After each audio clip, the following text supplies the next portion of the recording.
শুভ সন্ধ্যা। আমরা যারা সাংস্কৃতিক মনার পক্ষ থেকে সকলকে জানাই আন্তরিক শুভেচ্ছা ও অভিনন্দন। ঈদ মুবারক।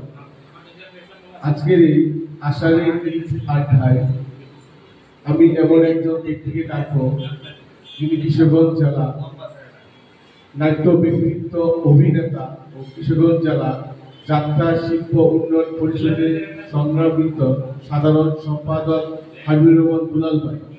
হাবিবুর রহমান দুলাল ভাইকে তার একটি নাটকে সংলাপ বলার জন্য বিশেষভাবে আহ্বান করছি। আসসালামু আলাইকুম। পবিত্র ঈদুল আজহার শুভেচ্ছা আজকের এই অনুষ্ঠানে উপস্থিত সকলকে। আমরা কজন সাংস্কৃতিক মনা ভাইদের আষাঢ়ে ঈদ আড্ডা আজকের এই আয়োজনে আমাকে আমন্ত্রণ জানানোর জন্য আমি আমার পক্ষ থেকে, আমার সংগঠনের পক্ষ থেকে আন্তরিক শুভেচ্ছা জানাচ্ছি। কথা না বাড়িয়ে, যেহেতু আরো অনেক আলোচক আছেন, অনেক শিল্পীরা আছেন, গান করবেন, শ্রোতারাও ধৈর্য যাতে না হারান সেদিকে দৃষ্টি রেখে আমি অল্প কথায় আমার কাজটুকু আমি শেষ করার জন্য চেষ্টা করছি।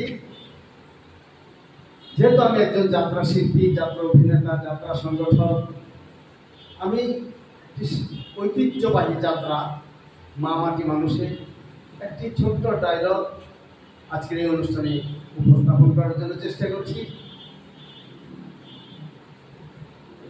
ডায়লগটি হলো যেমন, যাবো বহিন্দা যাবো, পায়ে চলার মেঠো পথ ধরে এই অঞ্চলের সব কটি গ্রাম আমি ঘুরে দেখব। পল্লীর পাগল কুড়া বাউল, ভাটিয়ারি রাখালিয়া বাসির সুর যে মাটি থেকে জন্ম নিয়েছে, আমি সেই মায়াবিনী মাটিমাকে নতুন করে সাজিয়ে দেব মহিন্দা, নতুন করে সাজিয়ে দেব। ধন্যবাদ সবাই।